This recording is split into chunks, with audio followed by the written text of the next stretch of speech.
l'accueillir avec honneur. Parce qu'il fait de la logique.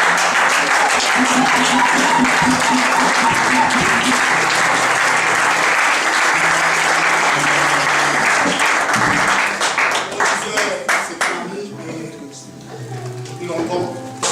Ça n'a pas surpris d'entendre tout ça. Parce qu'il me connaissait depuis Paris.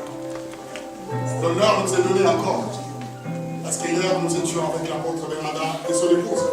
Et nous accueillons.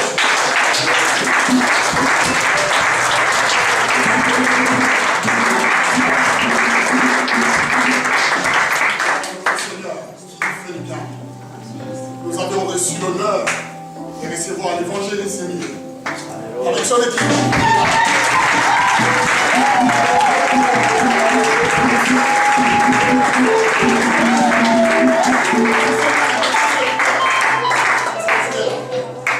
Et nous sommes toujours dans la joie comme nous avons chanté. Parce que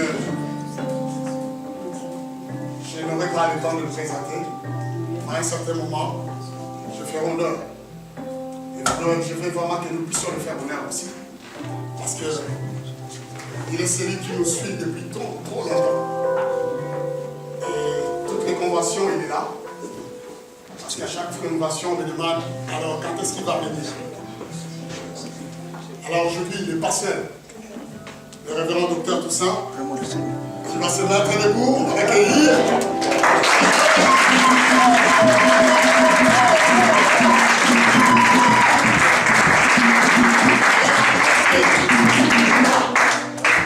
Il y a maman Dorothy qui est là, pour moi, et le père.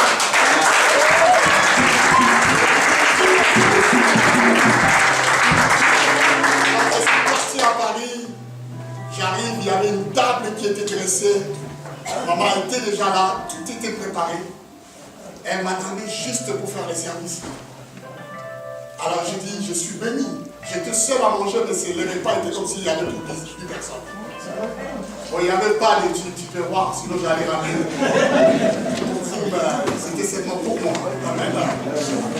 Ah oui, le pasteur n'est pas venu seul, comme je disais, il y a 2 enfants. Le jeune là qui habite déjà une fille, on attend toujours.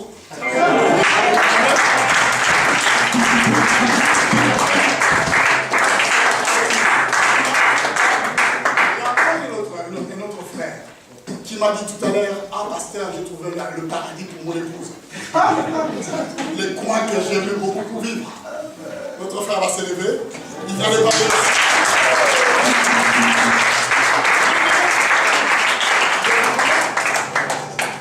Alors nous allons écouter le premier prédicateur. Avant même que nous puissions l'introduire, j'aimerais vraiment que vous puissiez nous donner une chanson. Une chanson, c'est auprès de Dieu. C'est auprès de Dieu. Nous prions maintenant. Nous savons que nous voulons écouter là. Nous voulons chanter ces cantiques avec nos cœurs, avec nos pensées, pour savoir que c'est auprès de Dieu que nous pouvons grandir. C'est lui qui nous donne la sagesse. Rappelez-vous de la parole de Dieu. Le Seigneur est celui qui a donné une promesse par son esprit. Il va les répandre.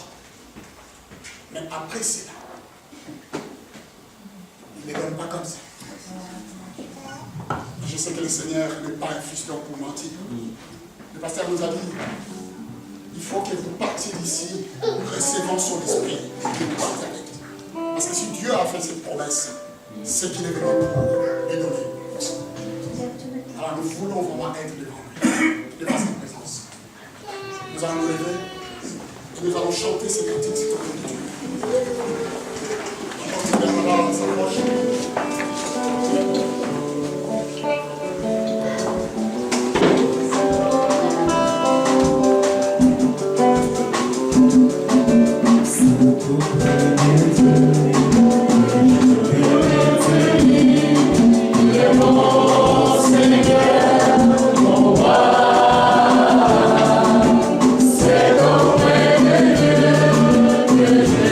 Ressentir l'amour qu'il a.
Amen. Ecco, voter con buona Gesù.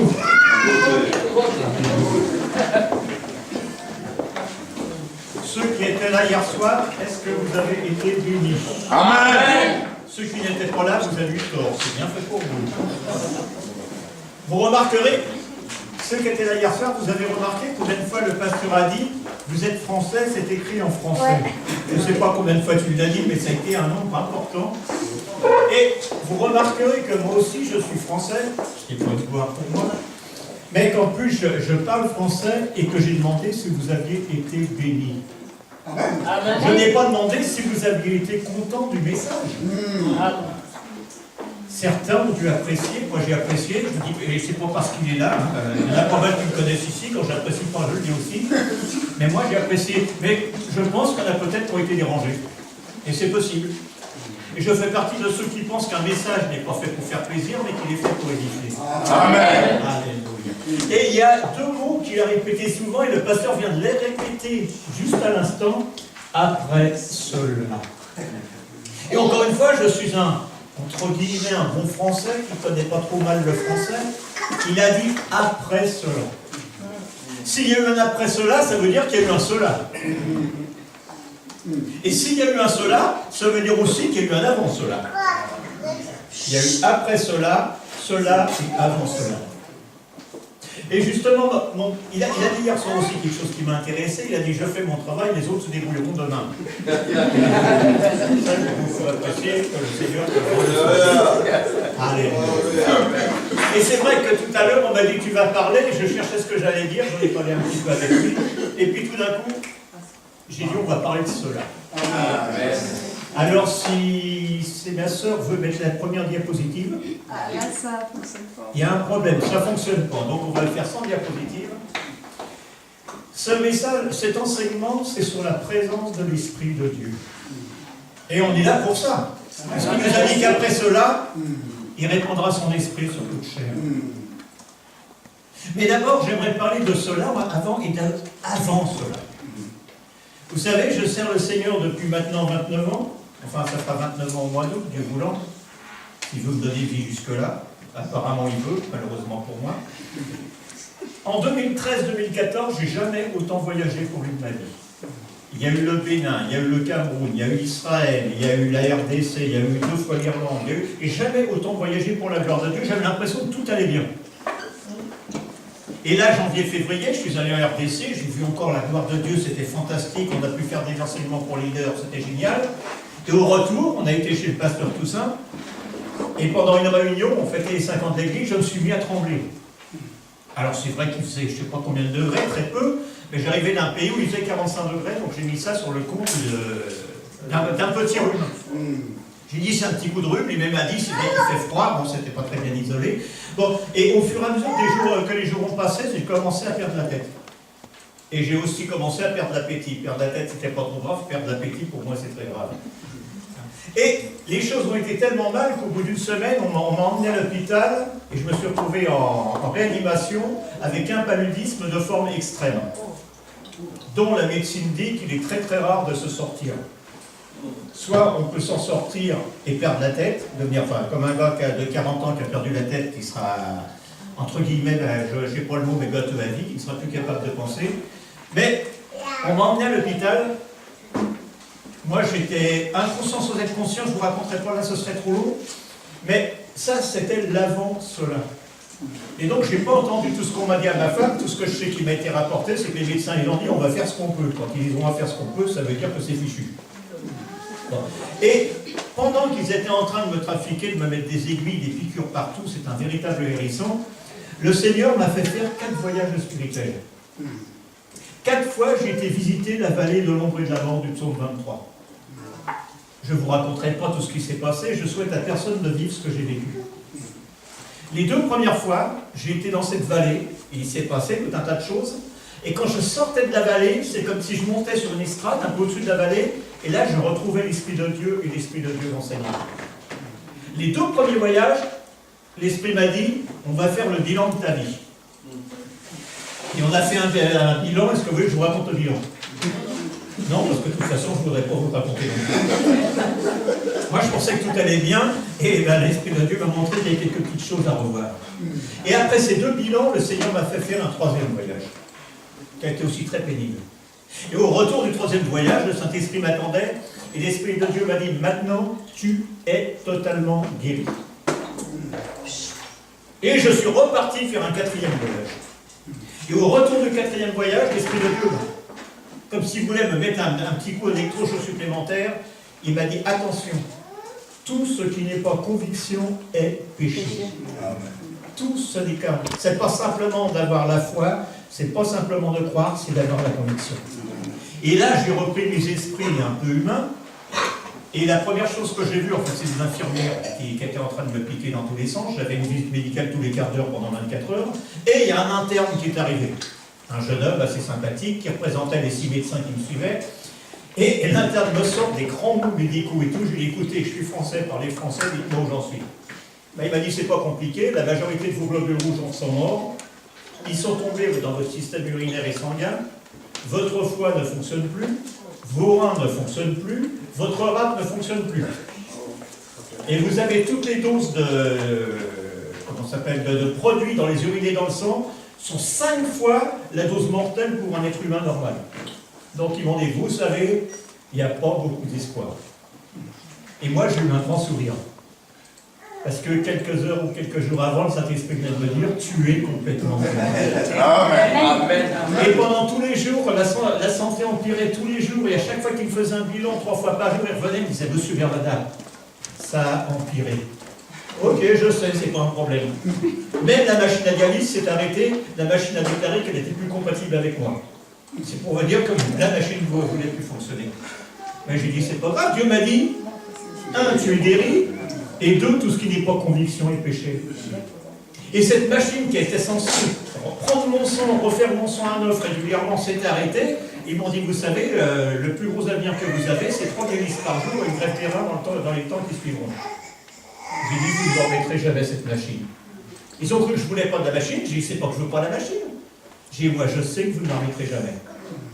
Il y a eu un combat terrible au niveau médical et ils n'ont jamais rebranché la machine. Et au bout de quelques jours, je leur ai dit, qu'est-ce que je vous avais dit que j'aurais plus la machine? Il y avait un sola, il y avait un avant sola, et il a fallu faire le bilan pour qu'il y ait un sola et qu'il y ait un après sola. Et après 17 jours de réanimation, je suis sorti de l'hôpital, j'ai le papier là, je peux vous le montrer, totalement guéri, aucun suivi médical. Amen.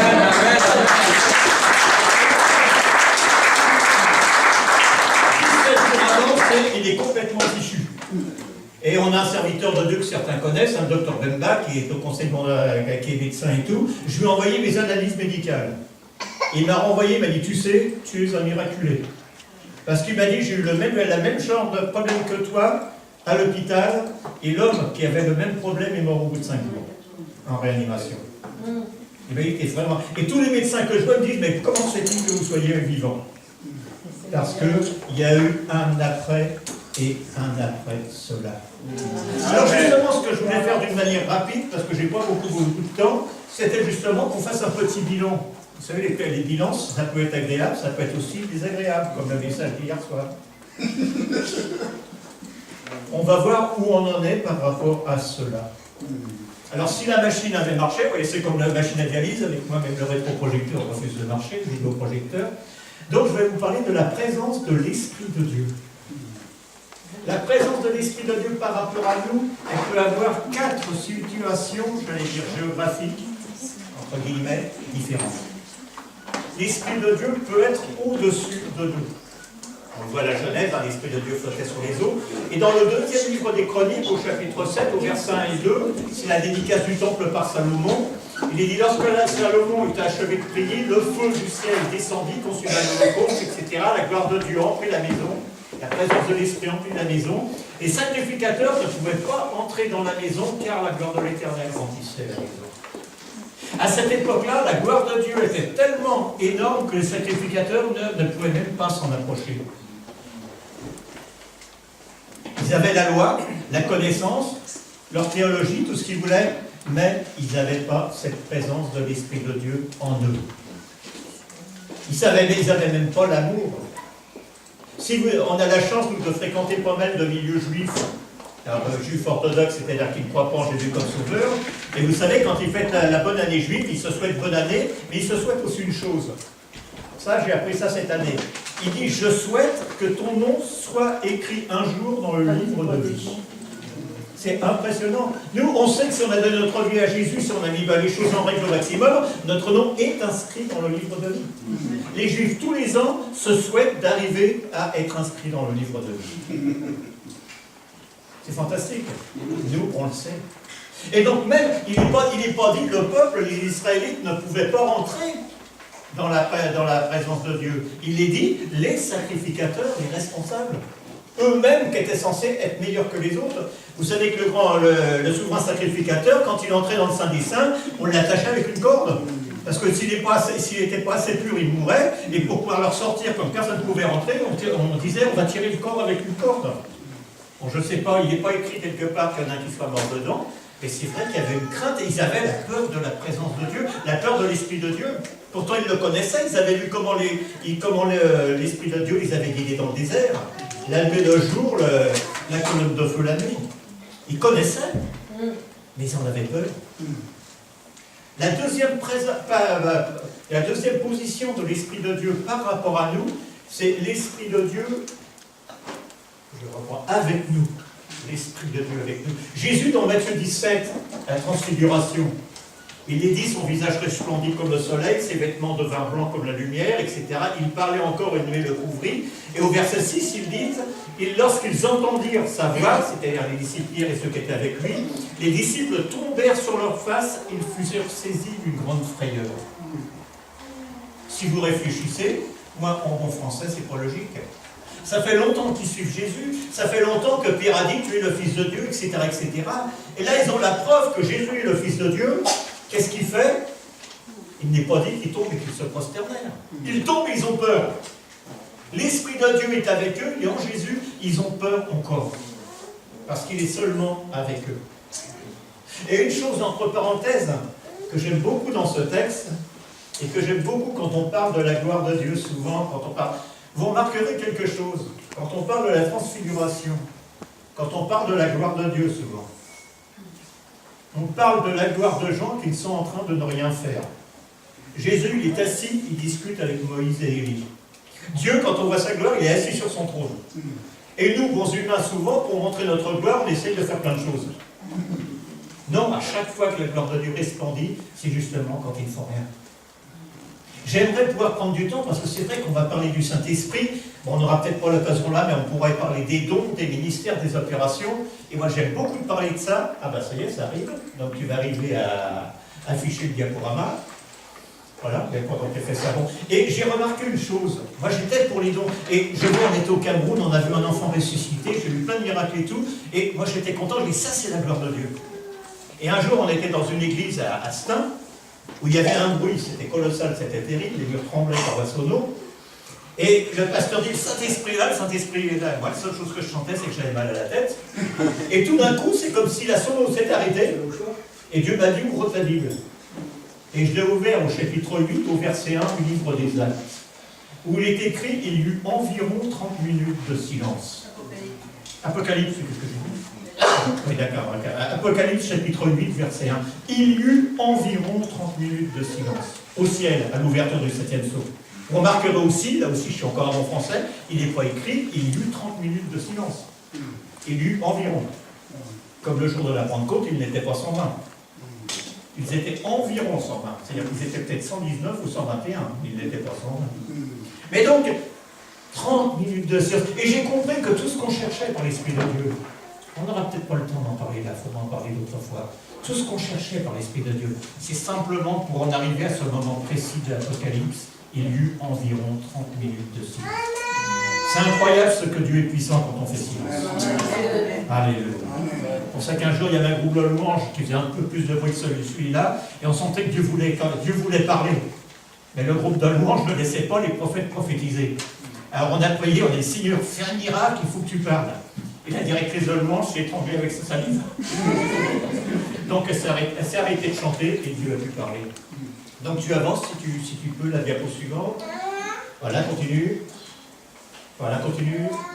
Dieu avec nous, on en est là. Voilà, pour l'instant. Donc, les disciples, ils voient, ils sont avec Jésus, qu'ils connaissent, qu'ils les enseignent et tout, et quand ils voient la gloire du Seigneur, ils tombent, ils sont saisis d'une grande frayeur. Alléluia. Comment serait-nous? Parce que l'Esprit de Dieu n'est pas encore en nous. Alors là, ils connaissent la loi, c'est des bons juifs. Ils connaissent la loi parce qu'ils voient Jésus. Mais il y a encore un avant cela. Ils arrivent dans le cela. Ils arrivent dans le cela. Ils ont passé une grande partie de l'avant cela et ils arrivent dans le cela. Je prends la diapo suivante. Et enfin, troisième position, c'est pas tout à fait enfin, Dieu par son esprit en nous. Il y a déjà une différence qu'on avance, tu passes la diapo suivante. C'est le livre des Actes, donc un petit peu avant le thème de cette session, acte 2. Tout d'un coup, il vient du ciel comme un vent impétueux, etc., etc. Et ils furent tous remplis du Saint-Esprit et ils se mirent à parler en langue. On ne va pas discuter du parler en langue ou quoi que ce soit, mais on voit que là, ils connaissent la loi, ils connaissent l'amour du Seigneur et ils se remplissent par quelque chose de nouveau. Vous recevrez une puissance. Et j'oserais dire vulgairement, ça les décoiffe. Il est dit que les murs tremblent, etc., etc. Là, l'Esprit de Dieu est en eux. Ils sont remplis, ils sont bénis, ils doivent passer un drôle de moment. Ça doit être la louange. La Bible dit dans un autre texte qu'ils sont tremblants avant ça. Là, ça doit être la fête à l'intérieur. Je me souviens, en Haïti, une fois, on avait fait un rassemblement de jeunes, et tout d'un coup, vraiment, la gloire de Dieu est tombée dans l'église. On était obligé d'empêcher les gens de rentrer dans l'église pour voir ce qui se passait. Parce que l'église aurait débordé de monde. Tout le monde voulait voir ce qui se passait à l'intérieur, tellement il y avait une présence qui était vraiment énorme. Là, ils sont rentrés avec l'Esprit de Dieu. L'Esprit de Dieu est rentré en eux. Ça, c'est important. Ils commencent à être dans l'après-cela. Et tu me passes la diapo suivante, s'il te plaît. Alors vous n'avez peut-être pas bien lire parce que ça c'est Dieu au travers de nous, l'Esprit de Dieu au travers de nous. Passe à la suivante tout de suite. Et là c'est le début du texte qu'on a pris. Alors Pierre se présente avec les 11, il élève la voix en leur parlant en ces termes, etc., etc. Là l'Esprit de Dieu est en lui, mais l'Esprit de Dieu agit au travers de lui. Il est dans l'après cela. Il a reçu ce que c'est. Parce que quand Jésus, peu de temps avant, leur dit, vous recevrez le Saint-Esprit, une puissance. Je défie n'importe quel d'entre nous de dire que les apôtres savaient ce qu'ils allaient recevoir. Le Saint-Esprit point une puissance, un avocat, le paraclet, etc., etc. Un jour, nous étions dans une église, il y a plus de 25 ans de ça, je dirais le nom de l'église par amour, et un des responsables de l'église a dit, le Saint-Esprit, on sait qu'il existe, on ne sait pas à quoi ça sert. J'ai dit, oh le pauvre. Il sait qu'il existe. Il est dans l'avant cela. Il est dans l'avant cela. Il n'est pas dans le cela, il n'est pas dans l'après cela. Alors une petite question que je pose à chacun et à chacune, surtout ne répondez pas parce que je ne veux pas qu'il y en ait qui soient heureux d'eux et qu'il y en ait qui soient déçus d'eux. Où est-ce qu'on en est aujourd'hui? Est-ce qu'on a Dieu qui est quelque part, un grand bonhomme sur un trône là-haut, plein de rhumatisme, qui est loin de nous? Je me souviens, j'ai lu, les premiers missionnaires qui ont été en RDC, c'était des dominicains, si je me souviens bien, dominicains ou jésuites. C'était 400 ans avant les premiers missionnaires évangéliques. Les catholiques avaient un grand zèle pour l'évangélisation, et ils sont arrivés sur le fleuve, et ils sont déjà descendus des pirogues en forêt équatoriale, ils ont fait des grandes prédications. Oui, Dieu est puissant, Dieu est puissant et Dieu est puissant. Laissez tomber vos dieux, prenez celui-là, c'est le plus puissant et ne vous compte pas. Résultat, ils ont tous été massacrés dans les minutes qui suivaient. Aucun n'a pu rester vivant. Et ils sont restés, je crois, plus de 2 siècles avant d'envoyer d'autres missionnaires à qui ils ont enseigné qu'il fallait parler un peu autrement. Est-ce qu'on est dans une période où on sait que l'Esprit de Dieu existe? Mais j'oserais dire, on ne sait pas à quoi ça sert. En 1982, je crois 86, le pasteur Yann Guichot de Corée du Sud a écrit un magnifique livre. Si vous ne l'avez pas, achetez-le. Il n'est pas cher et vous ne le regrettez pas. Ça s'appelle Le Saint-Esprit, mon associé. C'est vraiment, je ne sais pas s'il y en a qui l'ont lu, c'est vraiment ce qui est de plus simple et j'oserais dire de plus intelligent spirituellement par rapport à ça. Et c'est un tout petit bouquin, je crois qu'il doit valoir 5 ou 6 euros. Ça, en plus, ça ne ruine pas et ça peut rapporter gros. Est-ce qu'on est avec l'Esprit de Dieu quelque part au-dessus de nous? qui peut-être nous écrase encore un petit peu. Parce que c'est écrasant, l'Esprit de Dieu. Déjà, quand on a compris ce que c'est qu'on le vit, c'est plutôt écrasant. Mais quand on ne sait pas ce que c'est, qu'est-ce que c'est que... C'est un peu comme disait De Gaulle quand il parlait de nul, le général De Gaulle, il disait toujours le machin. Et si j'avais envie d'être vulgaire, je dirais peut-être pour certains, le Saint-Esprit, c'est encore un machin. C'est quelque chose, on ne sait pas ce que c'est, alors que c'est une personne, nous dit la parole. C'est une personne, ce n'est pas une activité, ce n'est pas une action. Comme il y en a qui disent le démon, c'est un concept. J'ai l'impression que pour certains, le Saint-Esprit, c'est aussi un concept. Comment ça sert, à quoi ça sert et tout, et oh là là, et en plus, s'il ne fait pas ce que je veux, je vais avoir des ennuis. Est-ce que l'Esprit de Dieu est au-dessus de nous? Loin, au-dessus, loin, je vais dire. Mais peut-être qu'entre l'Esprit de Dieu et nous, il y a tout un tas de nos idoles à nous, qui ne sont pas toujours des choses mauvaises. Je me souviens du pasteur Jules Taubois qui disait un jour dans son église, « Qui est Dieu ici? Celui qui est là-haut ou moi ?» Et il disait dans nos églises, souvent, les catholiques, ils ont un pape, nous on a un pape dans chaque église. Oh, je vais demander au pasteur de prier pour la guérison de mon fils ou quoi que ce soit. Pourquoi tu ne le fais pas toi-même? Parce que si l'Esprit de Dieu est en toi et qu'il agit au travers de toi, que dit Jean 14, vous ferez les mêmes choses que j'ai faites et vous en ferez même que le monde. Est-ce que l'Esprit de Dieu est au-dessus de toi? Est-ce qu'il est simplement avec toi? C'est déjà pas mal, tu es en train d'entrer dans le cela. Est-ce qu'il est même en toi? Est-ce qu'il est en toi? Et tu ne sais pas t'en servir? Ou est-ce qu'il est en toi, mais en même temps qu'il agit au travers de toi? N'attends pas que les autres. L'après cela, c'est que l'Esprit de Dieu agisse au travers de toi. Regardez Pierre, ce trouillard qui a rejeté Jésus. Juste après ça, il sort et quand vous lisez le message qu'il fait aux Juifs, c'est pas sympathique. Et il n'a pas eu peur. Logiquement, il devait être lapidé. Et il n'a pas eu peur. Parce que l'Esprit de Dieu agissait au travers de lui. Et je ne suis pas Pierre, mais moi je suis sûr, par contre, de ce qu'il devait penser quand il a dit ça. Ça, c'est pas écrit nulle part. Parce que ça, ce genre de choses, ça m'est déjà arrivé. De dire quelque chose et dire, mais je suis complètement idiot de dire ça. Qu'est-ce que je suis en train de dire là? Je me rappelle un jour, j'avais été invité, à l'époque on était souvent à Bordeaux, il y a la famille de Jésus habité Bordeaux, et j'allais visiter des chrétiens pentecôtistes.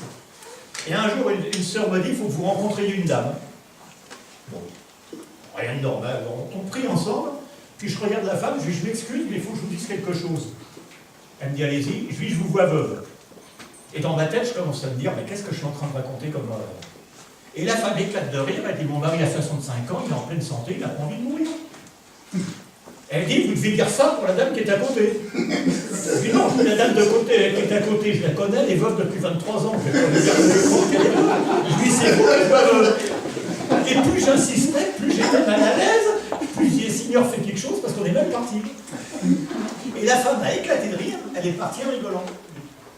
Le lendemain, je croise la femme dans la rue en pleurant.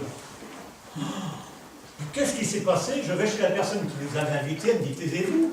Son mari a fait une attaque cardiaque cette nuit, il est mort. Alors ma seule prière, ça a été, Seigneur, fais que je ne rencontre plus cette femme. Ça n'a pas raté, quelques jours après, on m'a téléphoné, la dame veut vous voir. Oh, je tremblais. Et elle m'a dit, je vous remercie. Parce qu'elle m'a dit, le fait que vous m'ayez... Alors, c'est un raisonnement, là aussi par l'Esprit de Dieu, qui peut être bizarre, le fait que vous m'aviez prévu de la mort, spirituellement, de la mort de mon mari, ça m'a montré que même si c'est un mécréant, Dieu avait sa main sur lui. Mais je peux vous dire que quand j'ai dit à cette personne, je vous vois veuve, je dis, mais Jean-Paul, tais-toi, qu'est-ce que tu es en train de raconter quand même, hein? Si jamais c'était pas vrai, si ça n'arrivait pas, j'aurais l'air idiot. Et ça m'arrivait 2 fois d'annoncer ici la mort d'un petit garçon de 15 ans, à qui j'ai dit, qui était très malade, et j'ai dit aux parents, dans un mois, vous aurez enterré votre fils. Alors que tout le monde priait pour sa guérison. Et un mois après, malheureusement, on enterrait l'enfant. Et je peux vous dire que quand on dit ça, il faut vraiment que ce soit Dieu qui nous pousse. Parce que c'est pas annoncer des bonnes choses, comme je disais, annoncer des choses qui font plaisir, on le fait. Annoncer des choses... Alors on me dit, un prophète, ça doit annoncer des bonnes choses. Tiens, relisez Jonas, vous verrez. Quand il a lancé la destruction de Ninive. Et en plus, ça s'est réalisé. Plusieurs centaines d'années après qu'il l'a lancé, mais ça finit par se réaliser. Donc, est-ce que l'Esprit de Dieu, il est au-dessus de toi? Est-ce qu'il est avec toi? Est-ce qu'il est en toi ou est-ce qu'il agit au travers de toi? S'il est au-dessus de toi, tu es dans l'avant. S'il agit au travers de toi, tu es dans l'après. Après cela, je répandrai mon esprit sur toute chair. Et dans ma version à moi, il n'est pas écrit après cela, il est écrit dans les derniers jours. C'est intéressant aussi. Si vous lisez le prophète Joël, il dit, le pasteur l'a fait lire il y a plusieurs fois hier soir, on ne relira pas, mais Pierre, lui, il dit dans les derniers jours.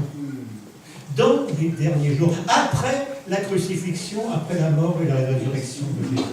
Nous sommes dans les derniers jours. Et ça va de plus en plus mal. J'étais il y a un peu plus d'un an avec un juif, un Loubavitch. Vous savez, c'est quasiment les religieux des religieux. Je l'aime beaucoup cet homme, on en discute souvent ensemble quand on peut. Et un jour il m'a dit, tu sais, on est dans une époque merveilleuse. Il m'a dit, t'as remarqué, tout va mal. Bon, je lui dis oui, puis je lui dis, je pense que ça va aller encore plus mal. Il me dit oui. Mais il me dit, tu sais, ça veut dire quelque chose. Alors ça m'intéressait, qu'un juif religieux, j'aime beaucoup. Il m'a dit, ça veut dire que le Messie arrive. En gros, je lui dis, je suis d'accord avec toi, mais tu sais qu'on a une petite différence par rapport au Messie. Il m'a regardé, il m'a dit, oui, mais ça c'est pas grave. Mais ils savent, eux aussi, qu'on arrive au bout. On arrive au bout. C'est vrai qu'il est décrit, nul ne sait quel jour ou quelle heure ça va arriver, mais ça va arriver. Quand on voit toutes les nouvelles, ça va arriver. Vous savez, dernièrement, la fin de l'année aussi, le Seigneur nous a donné l'occasion d'aller nous cacher pendant 2 semaines à Jérusalem. On a pu chercher la face de Dieu, on a pu prier, on a pu vivre des choses super. Mais on sentait vraiment, quand on est monté au Mont des Oliviers, quand on est monté dans différents endroits, on sentait vraiment que ça arrivait. Et on était logé par des juifs religieux. Et en plus, le juif qui nous logeait, c'était un psychiatre. Juif religieux et psychiatre. Alors, je ne sais pas si vous voyez le travail quand on s'est retrouvés ensemble. Mais on a pu partager, c'était génial. Au travers du livre des Nombres, particulièrement, on s'est régalé. Encore une fois, de parler du Saint-Esprit dans le livre des Nombres. Et en plus, comme c'était un juif et religieux et tout, il a pu me dire dans les textes anciens ce qui a été écrit exactement, et ça m'a beaucoup aidé pour certaines choses que j'ai notées pour vous. Où est l'Esprit de Dieu par rapport en toi? Moi, demain soir, j'aurais envie que tous disent l'Esprit de Dieu est au travers de moi. Nous avions des groupes chez nous, et beaucoup de gens, les gens faisaient 200 km aller-retour pour venir à la prière. Et puis un jour, on a commencé à arrêter les groupes, parce qu'il fallait qu'on se déplace, on ne pouvait plus se déplacer. Et on avait un frère sa sœur habitait du côté de Nice, je crois, ou Antibes, et sa sœur avait des problèmes d'occultisme. Et pendant des années, il a prié, Seigneur, envoie Jean-Paul et Geneviève dans cette région, envoie Jean-Paul et Geneviève dans cette région. Sauf erreur de ma part, je crois que c'est la seule région où nous n'avons jamais mis les pieds. Et il lui disait, mais ma sœur, qu'est-ce qui va y arriver à ma sœur? Et là, il connaissait l'Esprit de Dieu. Bien qu'il s'était converti il y a plus de 70 ans et tout, il a fait une démarche incroyable. Mais un jour, il a été touché par l'Esprit. Et l'Esprit de Dieu, lui a dit, pourquoi tu ne vas pas le faire toi-même? Alors il est parti, il habitait la Charente-Maritime, vers La Rochelle. Il est parti à Nice pour prier pour la délivrance de sa sœur. Et puis il a dit, oui, j'ai vu comment il faut et tout, il faut faire la même technique et tout. Il a prié, sa sœur a été complètement délivrée au nom de Jésus. Et quand il est rentré, il a dit, c'est formidable, c'est comme si vous l'aviez fait vous-même. On a dit, oui, mais c'est toi qui l'as fait au nom de Jésus. Parce que, frères et sœurs, le but que l'Esprit de Dieu agisse au travers de vous, c'est pas que vous soyez bénis. Ça, c'est pas le but de Dieu, c'est pas soit simple. Si, c'est que vous soyez bénis, c'est vrai. Mais c'est que vous bénissiez les autres au travers de vos bénédictions. Ça se transmet. Nous, on fait des formations de leaders dans pas mal d'endroits et j'en fais dans pas mal de pays. Mais mon but, c'est pas de former des leaders qui vont être remplis du Saint-Esprit et remplis de la connaissance de la parole de Dieu. C'est que ces leaders puissent après transmettre à d'autres ceux qu'ils ont reçus et que ça s'entraîne et ça se multiplie. Jésus, il en a enseigné 12 au départ. Il n'a pas dit, je vais enseigner 45 000 personnes ou 50 tous les Israélites. Et les autres transmettaient. Donc le but, c'est que l'Esprit de Dieu déborde ou coule au travers de nous. De manière visible ou invisible. Comme disait le pasteur hier soir, c'est pas celui qui parle le plus qui montre qu'il est le plus proche de l'Esprit de Dieu. Vous savez, il y a quelques années, on avait été invité au Québec. Et une soirée, le prophète qui nous avait invités m'a dit, je t'emmène quelque part, tu ne vas pas regretter. Et on a été écouter un homme qui s'appelle Jonathan Maracle. C'est un chef indien, un Iroquois, qui fonctionnait à 8 bouteilles de whisky par jour et 500 grammes de cocaïne tous les jours. Et qui était un leader d'heavy metal qui enregistrait de la musique satanique. Et il était à Hollywood, il enregistrait son 9e CD, et les paroles étaient tellement violentes que ça le dérangeait dans ses traditions chrétiennes. Et là, quelqu'un lui avait dit un jour, tu auras besoin, t'appelleras Jésus. Et il a dit dans sa chambre, il était 8h du matin, je terminais la première bouteille de whisky de la journée. Et il dit, j'ai craqué, j'ai dit, Jésus, si tu existes, viens. Le Seigneur est apparu dans sa chambre. Et Dieu lui a dit par l'Esprit, il lui a dit, si tu me donnes ta vie maintenant, je te délivre instantanément de tout, et je te décharge de réconcilier les tribus indiennes autour de moi et de les réconcilier avec les Blancs. Il a donné sa vie au Seigneur instantanément. Plus jamais un gramme de cocaïne ni une goutte de whisky. Il a commencé, il a prêché l'évangile au niveau des tribus indiennes. Et quand on était là-bas, il organisait la première réunion de réconciliation entre Indiens, peau rouge et blancs. Et j'étais le premier Européen à assister à ça. C'était un homme, vous auriez vu, c'était une montagne physiquement. Avec la crête en iroquois, la queue de cheval jusqu'au rein, habillé en peau de bison et tout. Et à un moment, je dis, cet homme, il faut que j'aille lui parler. Il y avait un temps d'arrêt, comme on fait souvent, et je dis, il faut que j'aille lui parler. Je n'ai jamais pu l'approcher à mon maître. C'était comme s'il était dans une bulle. Il ne prêchait pas, parce que quand il prêchait, attention, il fallait voir ses chants déclarant la guerre, brisant les murailles et tout, et je peux vous dire que ça hurlait. Si vous n'avez jamais entendu de la louange pour les Indiens peau rouge, tous ceux qui font de la louange, allez à côté, vous allez vous trouver fade. Mais lui, il ne faisait rien. Je n'ai jamais pu l'approcher tellement il débordait de la présence de Dieu. Et moi, je me croyais rempli. Mais lui, c'était incroyable. Donc, le but de ces journées, comment ça va se passer? On n'en sait rien, personne n'en sait rien. Il n'y a pas de manière de vivre dans l'esprit. Il y en a qui vivent par des signes, des prodiges, des miracles incroyables, et il y en a d'autres qui vivent sans qu'on voit rien d'extérieur. Ce qui ne veut pas dire quand même que l'Esprit de Dieu n'agit pas au travers d'eux. Donc, je ne vais pas être plus long. Je vous rappelle le bilan. Alors, s'il y en a qui dorment mal ce soir, bénissez le Seigneur. Si vous avez mal dormi cette nuit, alors, allez, ne vous plaignez pas qu'il fait trop chaud. C'est parce que peut-être que le Seigneur voulait parler à certains par rapport au message d'hier. Si cette nuit vous dormez mal, ne dites pas, c'est parce qu'un changement de température, c'est vrai qu'on a beaucoup moins de bruit qu'hier. C'est dites peut-être que Dieu veut me parler par rapport au message que vous allez recevoir aujourd'hui. Mais encore une fois, et ça c'est important, la vérité, c'est pas l'un des serviteurs de Dieu quoi que ce soit qui peut dire tu en es à ce point-là. C'est chacun d'entre nous qui peut le dire. Parce qu'on peut faire semblant d'être quelque chose. On peut mentir à tout le monde, mais on ne peut pas mentir à Dieu. Là, il y a un beau mur, mais moi je ne sais pas ce qu'il y a derrière le mur. Ça peut être des parpaings bien solides, ça peut être une paroi en carton. J'en sais rien, je vois un bon crépi, c'est tout. Et il faudrait que je l'ouvre pour voir. Donc, un bilan à faire ce soir. Est-ce que tu en es avant cela, ou est-ce que tu en es dans cela, ou est-ce que tu en es après cela? Et après cela, je répondrai, mon esprit sur toute chair.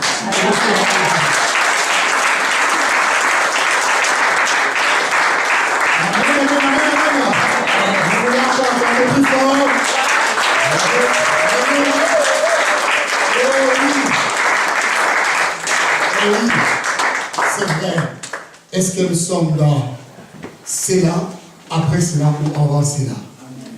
C'est ça le bilan qu'il faut faire. Alors que les personnes qui vont faire la lecture biblique vont se préparer, je vais demander à la branche de nous chanter un cantique. Et nous allons faire la lecture biblique et nous allons profiter pour donner des offrandes. Je vais dire, bien aimés, nous avons des enveloppes ici que je vais distribuer si quelqu'un veut le prendre. Nous avons besoin de votre soutien. Hier, j'ai dit qu'il faut soutenir l'œuvre de Dieu. Je ne suis pas là pour... notre Église n'a pas l'habitude d'en parler souvent de l'argent, mais je sais que c'est notre devoir aussi de soutenir l'Église. Nous faisons venir les hommes de Dieu. Il faut que nous puissions aussi les assumer. Alléluia. Amen. Alors je voudrais vraiment, quand vous allez donner vos offrandes, que vous soyez généreux. Et ces enveloppes, c'est pour que vous puissiez vous-même décider de mettre quelque chose dedans. Et si vous voulez le remettre aujourd'hui dans le panier, vous le mettez. Si vous le mettrez demain, c'est comme Dieu vous dira. Alléluia. Alors que nous préparons nos offrandes, et le frère qui va prendre les offrandes, le frère Gérard, tu vas approcher, tu seras avec les enveloppes. Et si tu veux soutenir l'église, tu prendras une enveloppe et tu mettras ce que Dieu te mettra à cœur et tu le donneras sur le panier ou tu le verras demain au solitude.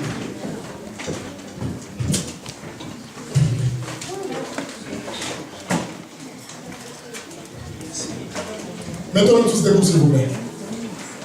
Merci.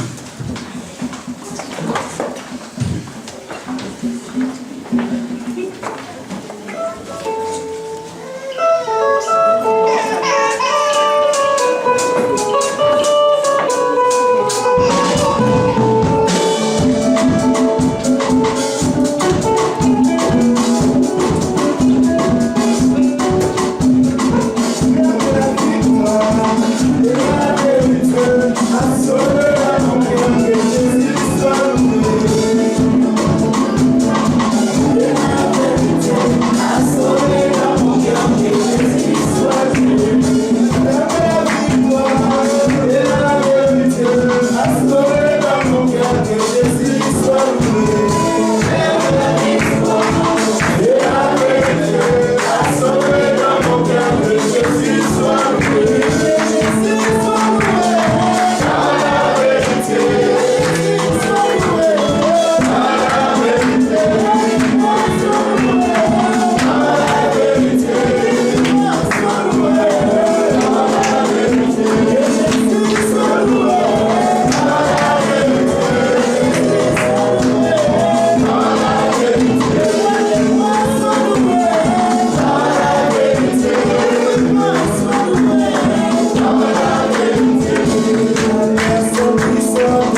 j'invite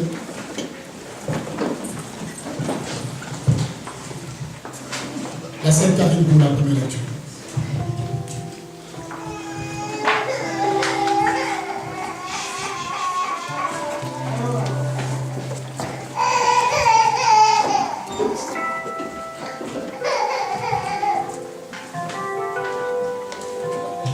Béni au nom du Seigneur. Et cette femme saisiront en ce jour un seul homme et diront, nous mangerons notre pain et nous nous vêtirons de nos habits. Fais-nous seulement porter ton nom, enlève notre opprobre. En ce temps-là, le germe de l'Éternel aura de la magnificence et de la gloire. Et le fruit du pays aura de l'éclat et de la beauté pour le réchappé d'Israël. Et le reste de Sion, le reste de Jérusalem seront appelés saints. Quiconque à Jérusalem sera inscrit parmi le vivant. Amen. Amen. Nous acclamons le Seigneur.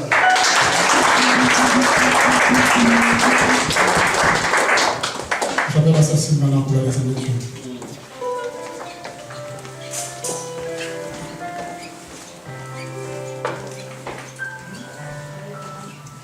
C'est un passage qui se trouve dans 2 Corinthiens 5, versets 20 et 21. Alors, nous sommes donc ambassadeurs pour Christ, Dieu, pour ainsi dire, exhortant par notre moyen, nous supplions pour Christ, soyez réconciliés avec Dieu, celui qui n'a pas connu le péché, il l'a fait pécher pour nous, afin que nous devenions justice de Dieu en lui.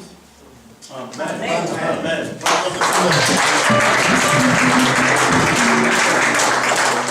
Comme hier, la troisième lecture, nous allons tous nous mettre debout et nous lirons tous. Je vais appeler la sœur Véronique.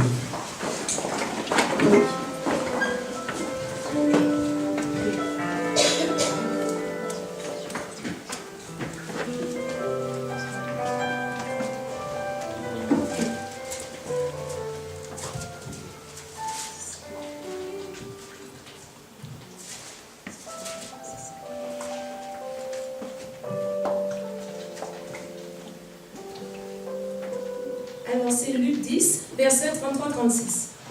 Mais un Samaritain qui voyageait arriva près de lui, le vit et en eut compassion. Il s'approcha et banda ses plaies en y versant de l'huile et du vin. Puis il le plaça sur sa propre monture, le conduisit à une hôtellerie et prit soin de lui. Le lendemain, il sortit 2 deniers, les donna à l'hôtelier et dit, prends soin de lui, et ce que tu dépenseras en plus, je te le paierai moi-même, à mon retour. Lequel de ces 3 te semble avoir aidé le prochain? Non. Lequel de ces 3 te semble avoir été le prochain de celui qui était tombé au milieu des brigands? Alléluia. Acclamons le Seigneur.